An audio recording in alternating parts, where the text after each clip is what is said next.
everybody, Edwin the Magic Engineer here, and in this video I wanted to talk about some recent trends and topics that you guys have probably been hearing about in like other fields. Specifically, there's another Magic the Gathering channel, much more famous than mine, almost one of the most famous ones.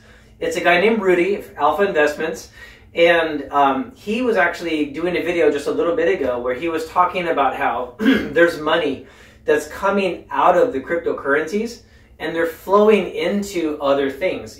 So his whole channel is about Magic the Gathering, the trading card game, which is, for a lot of you that don't know, that's what I've actually got in these drawers. This is what a lot of my channels all focused on, is the trading card game Magic the Gathering.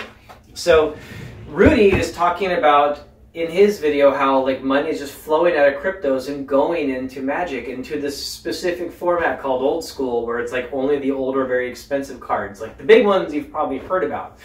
Well, I wanted to do a video response to that statement that he made. So I actually texted Rudy and I tried to get a collaboration going. We didn't quite get that worked out, but anyways, I still want to make the video because there's a lot to say about it, because he's right.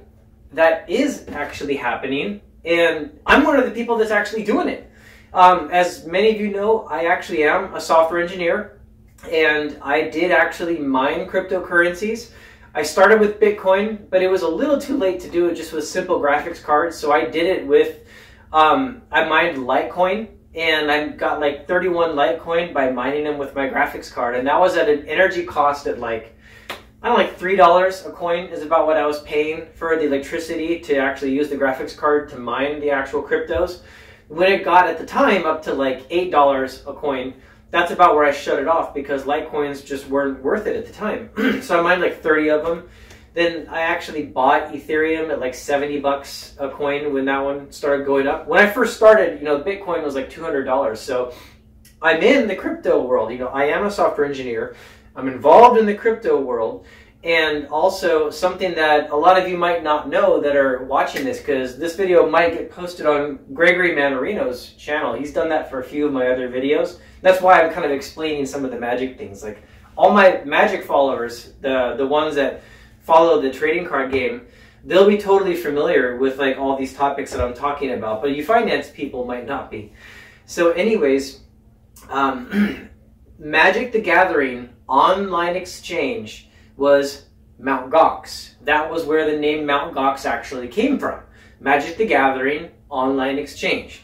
What basically happened is nerds like me, we would actually want to have a way to exchange our cards. And so this exchange started in Japan, where people could basically send their money in and they could like use the online exchange to have, here's the cards I have, here's the money I have, and they could figure out trades, buy cards, and have the cards sent to them. So it was basically like a currency exchange, but it was for cards.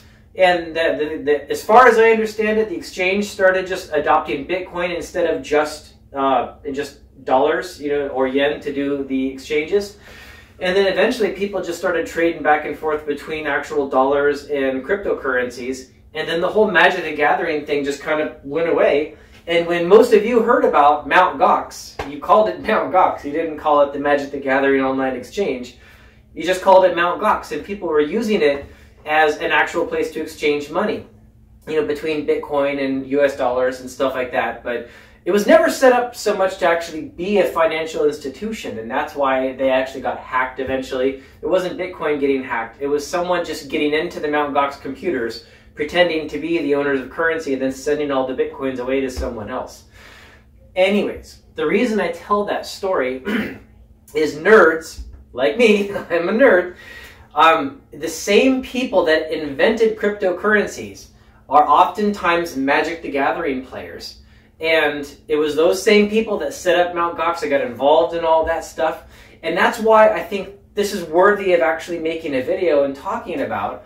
Because as many of you know, I mean, the world has now heard about Bitcoin and these other cryptocurrencies. The value shot up and like, you know, touched like 19,000 a coin and stuff like that. And unfortunately, I sold mine way before that. But anyways, the value went up, shot up and touched that, and it's fallen back down. And there's a lot of people that like somewhere in those levels sold their cryptocurrencies, including me.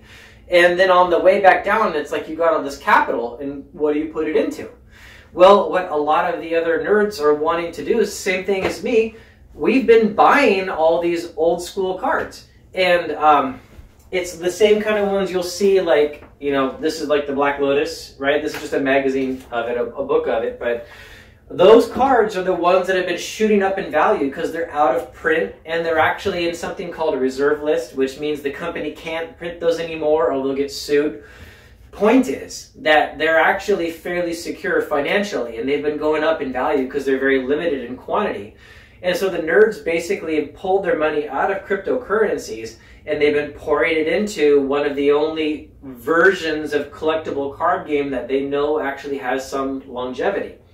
And so I've been doing that. I've literally been buying these old Magic cards for like the last, like, I don't know, like year and a half or something like that. I've been pouring money into it. But for me, it's kind of half and half. I'm kind of halfway doing it because I love the game and I'm nostalgic about it, and I actually play the game, so I really care about the cards.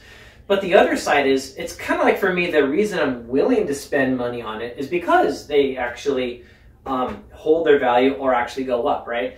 If I spend $1,000 on a card, then everyone thinks I'm crazy. But then a year later, it's $1,500. Well, now no one thinks you're crazy, right? Because it actually went up in value. These old cards have been going up fairly consistently just for years now, for like 23, 24 years. And, you know, they have their little movements, but they never really like do this. You know, they just kind of like level off a bit, or maybe a little bit of pullback, but then they go up again. So anyways, it is a true thing.